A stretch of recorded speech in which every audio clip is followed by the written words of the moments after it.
Chapter 5. Hannah woke early, and the house was still pitch black and silent. Fearfully, she felt her way through the unfamiliar rooms in her nightgown and bare feet. The floor was cold underfoot. When she found the front door, she let out her breath slowly. Now, she thought, she'd open it and be back home. Please, please. Cautiously, she pulled on the door and stared out. Dawn was just beginning beyond the rim of the field. A thin strand of light spun out along the horizon between earth and sky. A rooster crowed his wake-up call into the clear air. Adieu, adieu, echoed back. That was when she remembered the dream. She had been at a seder, surrounded by familiar faces, and for some reason she hated being there. The sweet wine, the bitter herbs, she could almost taste them. She heard her aunt's voice singing the Dayenu as if from miles away. Suddenly, a terrible longing for all the people in the dream overcame her, and she moaned softly. So, you could not sleep either? Shmuel's voice, deep and rumbling, came from the dark behind her. Getting married is the most frightening thing in the world, I think. But surely my marriage is not what kept you awake. Did you have another bad dream, Chaya? I worry about you and your dreams. A girl's dreams, like her life, should be sweet and filled with honey. She nodded slowly, then turned. She could see nothing in the black room. As if sensing that, Shmuel came over to stand by her side in the doorway. He was fully dressed and smoking a pipe.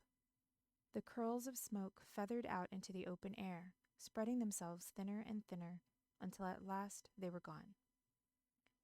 Do you think it's strange, little Chaya, that I, Shmuel Abramovitz, with an arm like a tree and, as Gittel says, a head like a stone, should be afraid of getting married? He flexed his left arm at her and grinned, but above the grin, his eyes seemed troubled. Being married might be scary, Hannah agreed tentatively. Being married does not bother me, Shmuel said, but getting married, that frightens me. Not sure she understood the difference, Hannah hesitated. Maybe... She took a deep breath and hurried on. Maybe there's something everyone is afraid of. With you, it's getting married. With me, it's shots. Shots? Shots, needles. She jabbed her right finger into her left arm to demonstrate. He smiled and nodded. You were very sick, I understand. Chaya was sick, not me. He continued smiling, as if humoring her. Hannah drew in a deep breath and sighed. My mother is afraid of snakes, she said at last.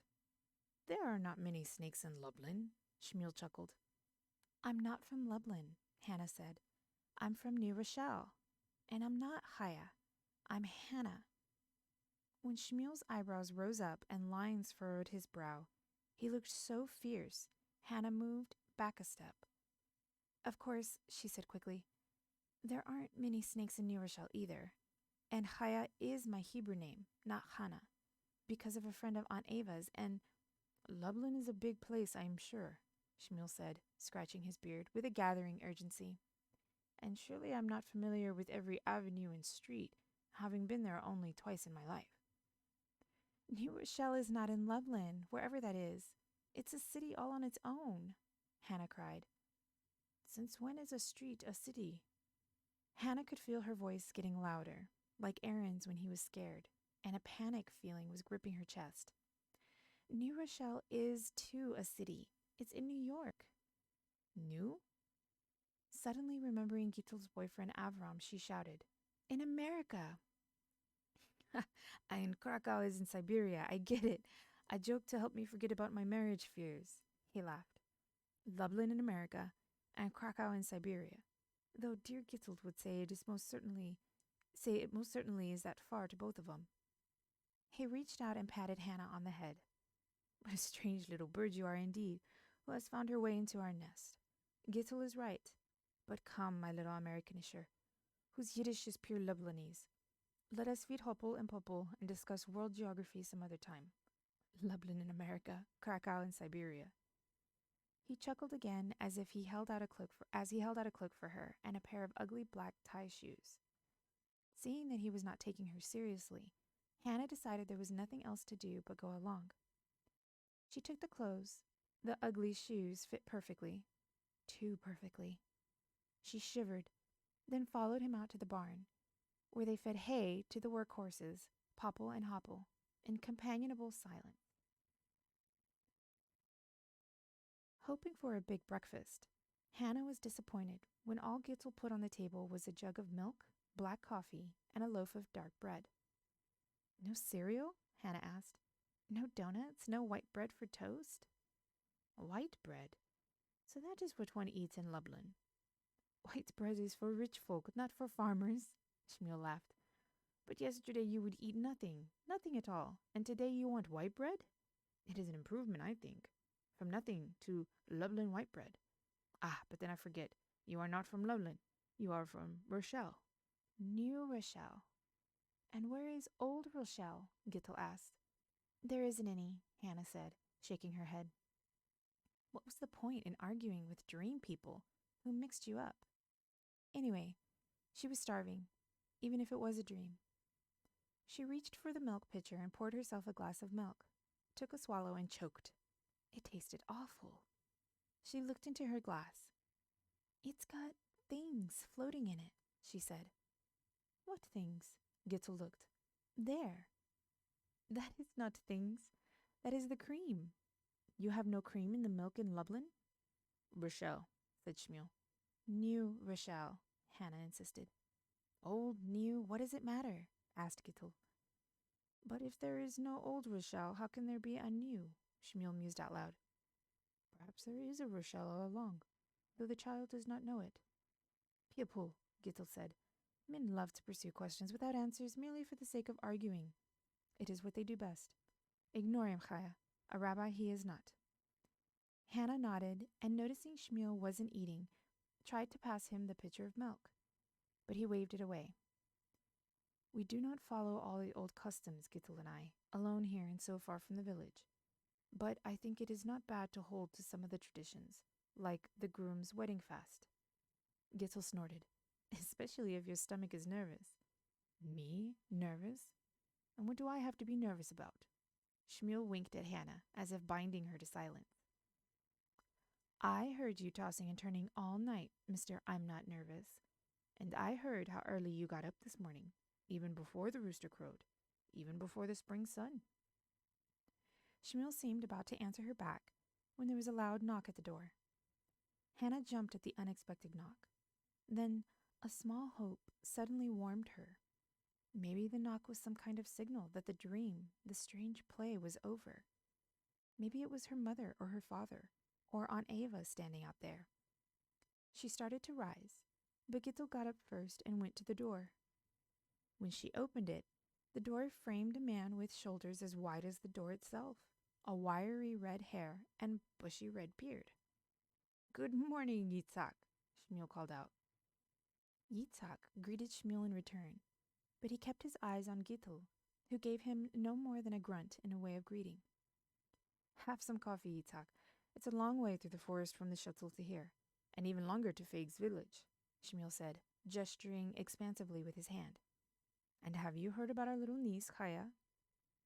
Little is what I have heard, but what you have here is no little girl. She is a young lady, Yitzhak said, grinning at her. And are you feeling better? I see good color in your cheeks.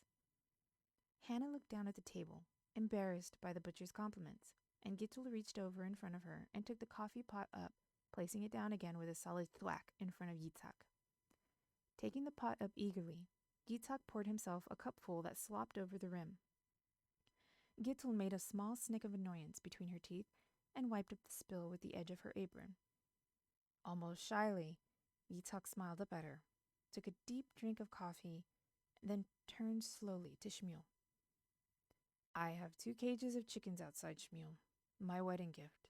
Should I leave them or take them to Feig's village with us? Leave them, Yitzhak, Shmuel said, with our great thanks after all. Feig and I will be returning here for the wedding night, and she will see them then. If she sees anything but your blue eyes, then she is a fool, Gittel said, She should be counting your curls, not her gifts. We will load the chickens in the wagon with the other wedding gifts.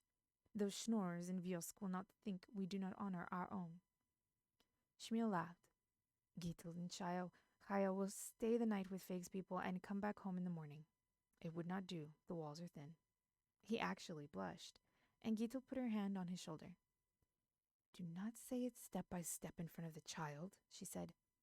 I did no such thing, Gittel. I was careful. I said only that the walls are thin, and so they are. He meant no disrespect, Yitzhak added quickly.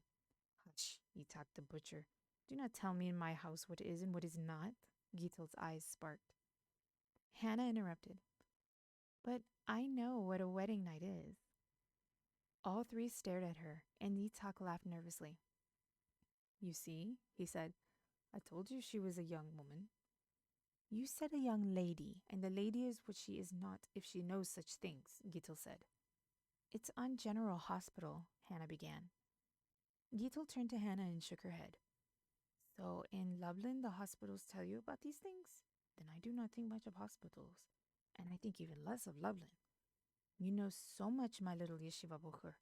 Telling you anything more is carrying straw to Egypt. Ah! She threw her hands up in the air and spun around to face Yitzhak.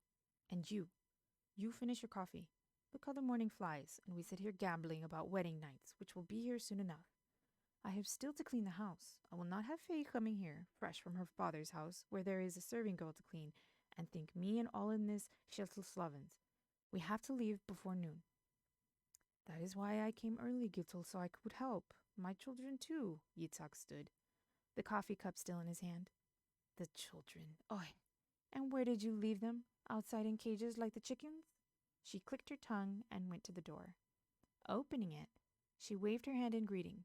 Reuven, Zipporah, come in.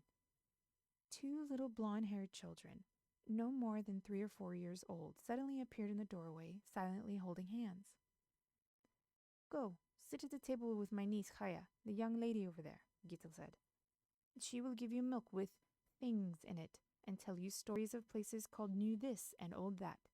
Then you can go outside with her and feed the horses and chickens. The horses are fed, Shmuel said. The chickens I will tend to myself, with Yitzhak and the children. Chaya can help you here in the house. There is enough to do. Yitzhak's massive hands made surprisingly dainty circles in the air. My children and I will take care of the animals.